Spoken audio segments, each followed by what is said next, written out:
Hey everybody, welcome back to Palworld mod building. I am MoxxyHaven, and today we are going to be building this really cool stone lantern. We're only going to be using the one building tool, rotate it, and all the other pieces are just standard default pieces. We're going to need 6 stone pillars. We're going to need 1 foundation of your choice, 4 glass walls, 1 ceiling of your choice for the purpose of being able to build a ceiling lamp on it, because that of course is part of the lamp. I will give examples of how you can manipulate this same technique to make a thicker lantern or a different lantern in the same style, but we're going to be building this one. It seems to be the best for mass use, so let's get started.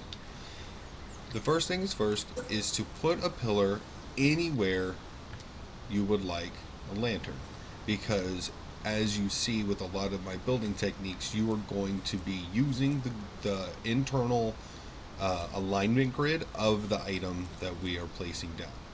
I think right here would be a really cool place for a lantern. I don't have one here right now. We need some light, so let's put us down a stone pillar. Now we're going to press F4 to open our tool, F5 to lock onto what we're doing here. Now I like to go with 0.7 in my scale. It seems to look the best for me, but of course if you would like it shorter, you can start with a shorter base and follow the other steps the same exact way all the way through, and you will end up with a like result. But for this purpose, we're going to be doing, as a matter of fact, let's do 5. 5 seems like a very good height. All right, and we're going to start with 7 thickness. So what we're going to do is we're going to press C to copy all of the information of this pillar, which includes its alignment and rotation. We're going to grab our next stone pillar piece. Now I've found that 0.2 or 20% scale is the best way to go about getting a really nice thickness. So we're going to go 0.2, we're going to go 0.2, and we want this to be a bit short, so we're going to go with a 0.1 scale. We're going to use Alt to raise this so that there are no gaps. See, there's a small gap there that you can test. Alt, there we go, and we're going to close that gap. Now we're going to use the J, K, L, and I keys to move on this item's grid like this,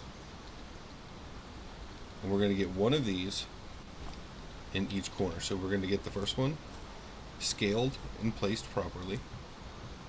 We're going to recopy all the information so that we don't have to rescale the next piece. We're going to use our keys to move on the grid.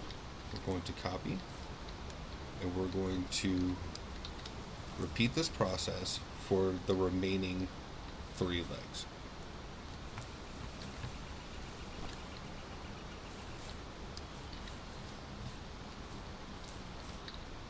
Now, because there is a slight bit of overhang, I like to add a small plate onto the bottom that is bigger than the base.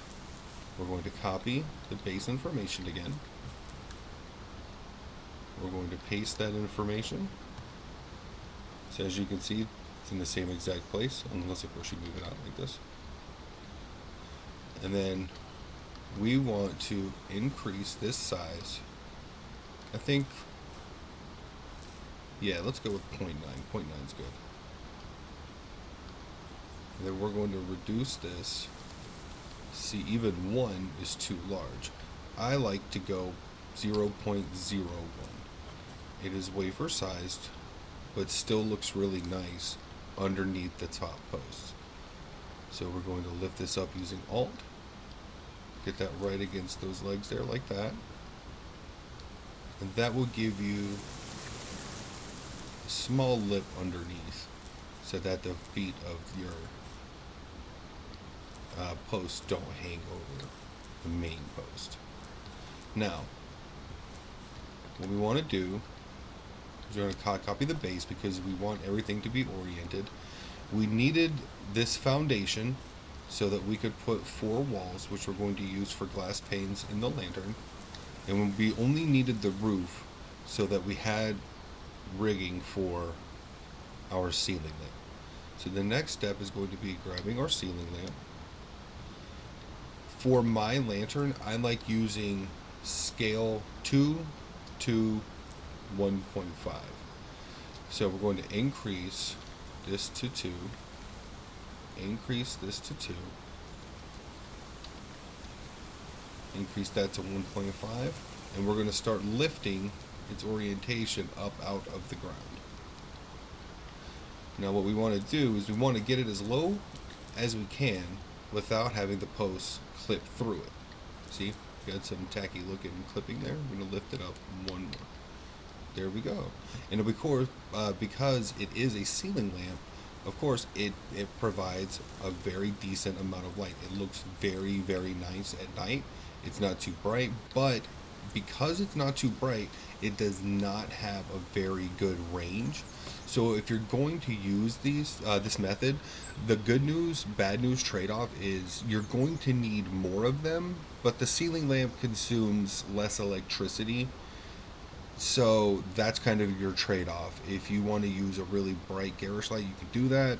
Higher energy consumption, less of them though. Or you can do this method and create yourself little lanterns. So now we're going to give it a little bit of visual. And what we want is we want to put glass panes in the lantern and make it look a little more finished. And because I want my glass pane to line up with these posts, I'm going to take a post and copy its information. We're going to paste that to a glass wall, which is also going to change its scale down. And as you can see, it pasted its translation and its scale information. And it's clearly too wide. So we're going to come down here and we're going to reduce its width by 1. And we're going to use the J and L keys to orient that into place. Now that that's in place, we already have one that is perfectly aligned into the grid. So we're going to copy its information and we're going to paste it onto another wall. We're going to use the I and K keys to walk our copied glass forward. We're going to copy that information again. And now this is a very common method. We need to get this exactly 90 degrees. And you can do this one of two ways. Either you can add 90 points to this number, which will include, or which will require you to cross over and include positive in your math. And that seems not the fastest, it just doesn't seem like the most efficient way to do that. I always go for the easiest way to remove or add 90 degrees, which is what we need. So our rotation is at negative 97.364, so we're going to hit tilde, and we're going to replace that with negative 7.364, which of course is a reduction of 90. We're going to hit enter, and make sure you hit period to change your move type back to translate. And as you see, our glass piece is still attached to the grid, but is now moved 90 degrees. So now we're going to use our I and K keys to move that to the right grid, and then we're going to use J and L to get that oriented properly. We have 3 of 4 done, so now we're going to copy our properly oriented glass, grab our last piece, then we're going to use J and K to walk that item forward, and now we have a really cool lantern, but we have these leftover pieces. This is very common in custom rigging, and what I do is I'll copy the base. We'll get the glass foundation here. We'll paste it. And what I will do is I will shrink this item so that it exists inside of the item that I've created. So I don't have to worry about accidentally breaking it or adding on. As you can see, here we go. I don't have to worry about adding on any foundation pieces. Because I've built these and moved these pieces in the roof and the wall and manipulated them, if I were to try to build another wall onto this foundation, all of the glass walls and the roof and stuff that I've already built, including the ceiling lamp, would all break because of how the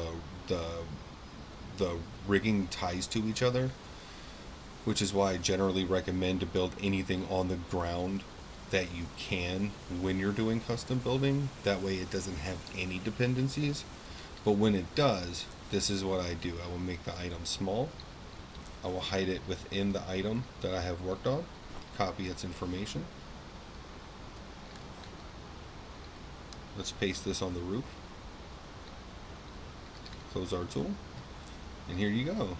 Now all the custom rigging that we used is hidden inside the item. So if I ever want to get rid of this lantern, I know that once I break these stone pillars, the foundation and roof pieces will still be in here.